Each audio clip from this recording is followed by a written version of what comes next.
اس آیت کریمہ سے ساتویں بات یہ معلوم ہوتی ہے کہ اللہ تعالیٰ کا اپنے بندوں پر فضل کتنا عظیم ہے، اور وہ اس طور پہ معلوم ہوتی ہے کہ اللہ رب العالمین نے متقیوں کی جو جزا ہے، متقیوں کا جو بدلہ ہے، اس بدلے کو ایسے منزل پر لے جا کر رکھ دیا ہے کہ اس اجر کو اللہ رب العالمین نے ضروری قرار دے دیا۔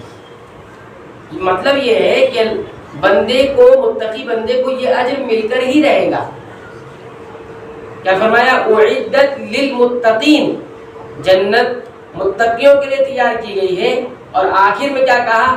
اولئک جزاؤہم، ان کا بدلہ جزاؤہم مغفرۃ من ربہم، ان کے رب کی جانب سے مغفرت ہے اور جنت ہے، باغات ہیں جن کے نیچے نہریں جاری ہیں۔ تو اس کو ایسے منزل پہ لے جا کر اس اجر کو بنا دیا اللہ رب العالمین نے کہ یہ ایسا اجر ہے جو مل کر رہے گا، بندہ اسے حاصل کرے گا ہی کرے گا۔ تو یہ اللہ رب العالمین کے فضل کی جو ہے عظمت ہمیں معلوم ہوئی کہ جب اللہ رب العالمین فضل پر آتا ہے تو اس طرح سے اجر عطا فرماتا ہے۔ ایک اجر ہے کہ ایک عمل ہوا، اس کا اجر مل گیا، جیسا آپ نے کیا ویسا مل رہا ہے، لیکن ایک ہوتا ہے اجر کے علاوہ فضل، جس کو کہتے ہیں مغفرت اور جنت۔ ابھی اس کو ہم سمجھیں گے اس طرح سے۔ ایک سوال کو یہ کر سکتا ہے کہ حدیث میں آتا ہے کہ اللہ کے نبی صلی اللہ علیہ وسلم نے یہ فرمایا ہے کہ تم میں سے کسی کو اس کا عمل جنت میں داخل نہیں کرے گا، تم میں سے کسی کو اس کا عمل جنت میں داخل نہیں کرے گا۔ اور یہ آیت کریمہ کیا بتاتی ہے کہ متقی عمل کریں گے تو ان کو بدلے میں جنت ملے گی، اور اللہ کے نبی صلی اللہ علیہ وسلم کیا کہہ رہے ہیں کہ عمل جنت میں داخل نہیں کرے گا، قرآن حکیم کہہ رہا ہے عمل جنت میں داخل کرے گا۔ تو بظاہر لوگوں کو یہ محسوس ہوگا کہ قرآنی آیات سے حدیث ٹکرا گئی ہے، لیکن ایسا ہے؟ ایسا نہیں۔ حدیث صحیح طور پہ ثابت ہو جائے، سنت صحیح طور پر ثابت ہو جائے تو وہ قرآن حکیم سے کبھی ٹکرا نہیں سکتی، بلکہ قرآن حکیم کی وہ تفسیر کرتی ہے، قرآن حکیم کی آیات کا وہ معنی بیان کرتی ہے۔ صحابہ کرام نے جب اللہ کے رسول صلی اللہ علیہ وسلم سے پوچھا کہ اللہ کے رسول صلی اللہ علیہ وسلم ہم تو جنت میں اپنے عمل کی بنیاد پہ تو نہیں جا سکتے، لیکن آپ کے بارے میں کیا ہے؟ آپ بھی اپنی عمل کی وجہ سے جنت میں نہیں جا سکتے۔ نبی کریم صلی اللہ علیہ وسلم کا جواب کیا تھا؟ ولا، لا، نہیں، میں بھی نہیں جا سکتا ہوں جنت میں۔ ہاں، البتہ اللہ رب العالمین اپنے فضل اور رحمت میں مجھے ڈھانپ لے تب میں بھی جنت میں جاؤں۔ تو معنی اس کا یہ ہے، جواب ہم دیں گے اس طرح سے کہ نہ تو حدیث اور قرآن میں کوئی ٹکراؤ نہیں ہے۔ مسئلہ یہ ہے کہ حدیث میں جو یہ بتایا گیا ہے کہ تمہارا عمل تمہیں جنت میں نہیں داخل کرے گا، یہ مطلب یہ ہے کہ تمہارا عمل اس قابل نہیں ہے کہ وہ جنت کا بدلہ بن جائے، اور وہ عقلی طور پہ بھی ثابت ہے یہ چیز کہ انسان کے جو اعمال ہے کیا وہ اس کا بدلہ جنت کی نعمتیں ہیں؟ ہو سکتا ہے کبھی؟ نہیں ہو سکتا، کبھی بھی نہیں ہو سکتا، کسی بھی اعتبار سے۔ آپ چاہے کوانٹٹی لے لو چاہے کوالٹی لے لو، جنت کی نعمتوں کی کوانٹٹی لے لو کوالٹی لے لو، اور ہم اپنے عمل کی کوانٹٹی اور کوالٹی لے لیں۔ مثال کے طور پر آپ کیا کریں، اپنے سارے اعمال کو جمع کر کے سامنے رکھ لیں، بھائی میرا یہ عمل ہے، نماز، روزہ، زکوٰۃ، خیرات، جو بھی ہے، اور جنت کی نعمتیں لے لیں، اس کو ایک طرف رکھ لیں۔ بتاؤ، اب موازنہ کریں، ایک ترازو میں رکھیں، کیا ہو سکتا ہے کہاں جنت ہے اور کہاں عمل ہے؟ تو نبی کریم صلی اللہ علیہ وسلم نے یہ بتایا ہے کہ تمہارا عمل تمہیں جنت میں نہیں داخل کرے گا، مطلب یہ بدلہ ہی نہیں بن سکتا ہے، یہ جنت کی نعمتیں اس کا بدلہ ہی، عمل اس کا بدلہ بن ہی نہیں سکتا ہے کہ تمہارے عمل کی بنیاد پر جنت کی نعمتیں ملے۔ بلکہ جنت کے بارے میں یہ بتایا گیا کہ جنت میں کسی کو ایک گھوڑا ہوتا مارنے والا نا، صحابہ کرام کے درمیان چلتا تھا گھوڑا، جانوروں کو، سواری کو یا غلاموں کو مارنے کے لیے، تو کہتے ہیں کہ جنت وہ جو گھوڑا رکھنے کی جو جگہ ہے نا، جتنی جگہ لیتا ہے جنت میں اتنی جگہ بھی دنیا و مافیا سے بہتر ہے۔ بتائیے ہمارا عمل کیا ہے؟ اس کے بالمقابل میں بھی کچھ نہیں ہے، تو کیسے ہمارا عمل جو ہے جنت کا عمل جو ہے جنت کی بدلہ بن جائے گا؟ یہ پھر آیت کا کیا معنی ہے؟ آیت کا معنی یہ ہے کہ ہمارے اعمال ایک ذریعہ اور سبب بنیں گے جنت میں جانے کا. بھائی کچھ ہے تو لاؤ، کچھ ہے تو لاؤ نا، تب تو جنت میں داخل کریں گے. ہم نے ایک قانون بنایا تھا کہ عمل کر کے آؤ گے جنت میں جانے ملے گا. جاؤ گے تو ہمارے فضل سے ہی، ہماری رحمت سے ہی، لیکن کچھ ہے دکھاؤ تو صحیح. تو یہ عمل ہوں گے، یہ ہے چھوٹے موٹے جو ہو گئے. نہ تو وہ چھوٹا ہے نہ تو موٹا ہے. جو بولتے چھوٹے موٹے، نہ چھوٹے موٹے بھی نہیں ہے وہ. اصلاً جانا ہے تو اللہ کے فضل اور اس کی رحمت سے ہی انسان. تو آیت میں اور اسی طرح حدیث میں کوئی ٹکراؤ نہیں ہے. دونوں کا معنی اپنی جگہ بالکل صحیح اور درست ہے. یہ کوئی عقیدہ رکھی کہ قرآن کی آیت سے حدیث ٹکرا جاتی ہے، یہ عقیدہ باطل ہے. یہ عقیدہ باطل ہے، بلکہ قرآن حکیم کا صحیح معنی حدیث رسول اور سنت رسول اللہ بیان کرتی ہے. ٹھیک ہے. اور اس کی ایک چیز یہ بیان کر سکتے ہیں، ایک آدمی بیمار ہو گیا ہے. کیا ہو گیا ہے؟ بیمار ہو گیا، سانس کی بیماری میں تکلیف. تو اس کی یہ جو بیماری ہے، سانس نہیں لے پا رہا ہے، اس کی وجہ سے اس کا انتقال ہو جائے گا. تو کیا اس بیماری کی وجہ سے اور اس کی وجہ سے وہ اپنی ساری دولت دے دے گا کسی کو؟ ہاں دے دے گا کہ بھائی ہماری بیماری ہے، ہم جا رہے ہیں دنیا سے، آپ پوری دولت لے لو. اس کے علاوہ آپ دیکھیں گے کہ جو اعمال ہم انجام دیتے ہیں، جو عمل ہم کرتے ہیں شریعت کی روشنی میں، شریعت کے مطابق، اس میں سب کچھ کس نے دیا ہوا ہے؟ ہر چیز تو اللہ کی دی ہوئی ہے. اس میں ہم نے واقعہ بھی بیان کیا تھا. ایک آدمی 1000 سال تک جو ہے پہاڑ پہ جا کر عبادت کر رہا ہے، اور جنت میں بھی جا رہا ہے تو اللہ کی رحمت اور فضل سے. کہتا ہے 1000 سال کی عبادت کا کوئی مطلب نہیں ہے، اور ہم جائیں گے پھر بھی اللہ کی رحمت اور فضل سے. تو کیا کہا اللہ رب العالمین نے؟ ٹھیک ہے نا، ٹھیک ہے، اگر میرے فضل اور رحمت سے نہیں جاتے ہو تو پھر بتاؤ پہاڑ پر چڑھنے کی طاقت کس نے دی تھی؟ چلو آپ نے خود سے چڑھ لی. اب وہاں گئے تو عبادت کر رہے تھے، تو پیڑ کی جو ٹھنڈی سایہ جو آپ کو مل رہا تھا، چھاؤں مل رہی تھی، وہ کس نے دی؟ پھر پیاس لگ رہی تھی تو وہیں پہ چشمے اور نہریں جاری تھی، اس کا پانی کون دے رہا تھا؟ جو طاقت بن رہی تھی. آپ معلوم یہ ہوا کہ انسان اپنے عمل کی بنیاد پر جنت میں نہیں جائے گا. لیکن ہاں یہ بھی انکار نہیں کیا جا سکتا ہے کہ عمل نہیں کرے گا اور جنت میں چلا جائے گا. ایسا بھی کیوں؟ کیونکہ اللہ رب العالمین نے عمل کو ذریعہ اور سبب تو قرار دیا ہے. ذریعہ اور سبب تو قرار دیا ہے. بغیر ذریعہ اور سبب کے تو جنت میں بھی داخلہ نہیں ملے گا. عمل کو بنیاد بنایا جائے گا.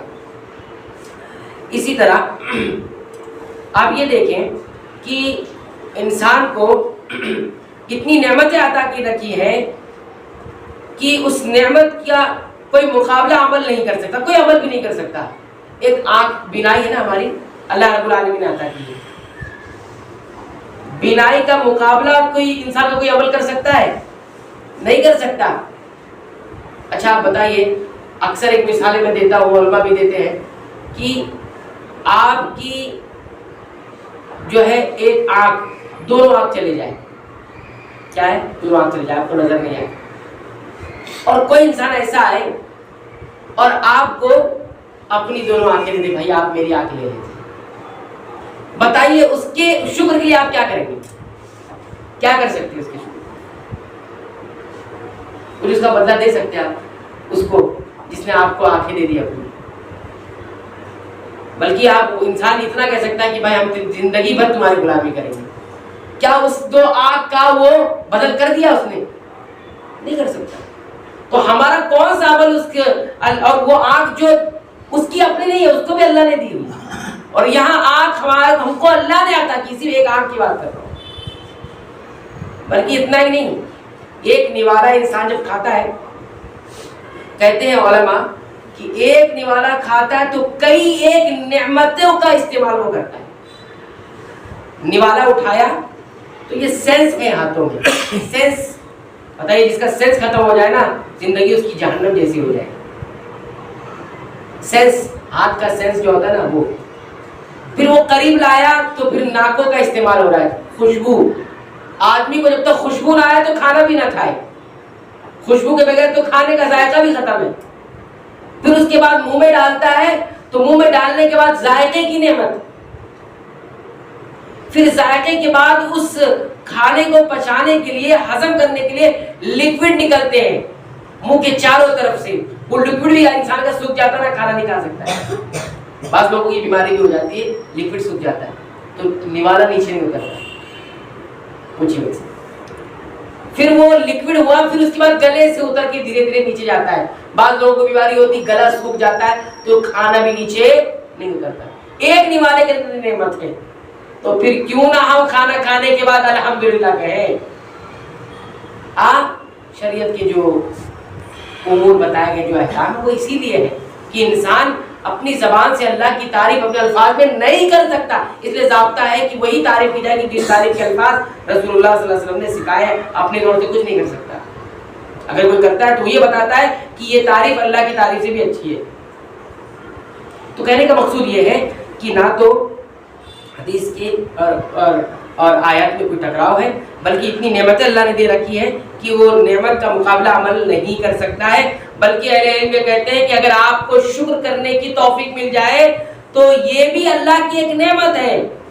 اللہ کی نعمت پر آپ شکریہ ادا کرتے ہیں نا، تو اللہ کی نعمتوں پر شکر ادا کرنا یہ بھی ایک نعمت ہے. اور اس نعمت میں بھی انسان کو ایک تیسرا شکر ادا کرنا پڑے گا. اللہ تو مجھے شکر کی نعمت عطا فرمائے. تین مرتبہ شکر ادا کرنا ہوتا ہے. ایک تو نعمت ملی تو اس پر شکر ہے، پھر جو شکر کیا اس پر شکر ہے.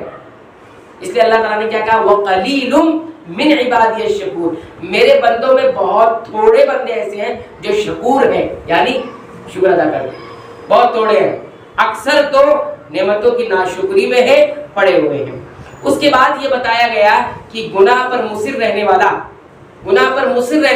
ڈٹے رہنے والا کون ہوتا ہے؟ وہی ہوتا ہے جو گناہ پر باقی رہتا ہے کہ ایسا لگتا گناہ ہی نہیں. اگر ایسی روش ہے انسان کی تو ایسی روش والے انسان کو متقی نہیں کہہ سکتے. ہاں، گناہ کسی سے ہوتا ہے، وہ انسان جس سے گناہ ہوتا ہے توبہ کر لیتا ہے، توبہ کرنے کے بعد گناہ پہ باقی نہیں، پھر آگے چل کر اس کا نفس اس پر غالب آتا ہے، شیطان کی جال میں پھنس جاتا ہے، پھر معصیت کر بیٹھتا ہے. مصر نہیں تھا، پھر معصیت، پھر گناہ ہو گیا اس سے، تو پھر وہ معافی مانگتا ہے، اللہ معاف کر دیتا ہے. اللہ کی شان غفور یہ ہے کہ انسان ایک مرتبہ گناہ کرے، دوسری مرتبہ گناہ کرے، معافی مانگے، اللہ معاف کرے. دوسری مرتبہ گناہ کرے، اللہ تعالیٰ سے معافی مانگے، معاف کر دے گا. گناہ کرے، پھر اللہ سے مغفرت طلب کرے، اللہ معاف کر دے گا. اللہ کیا کرے گا؟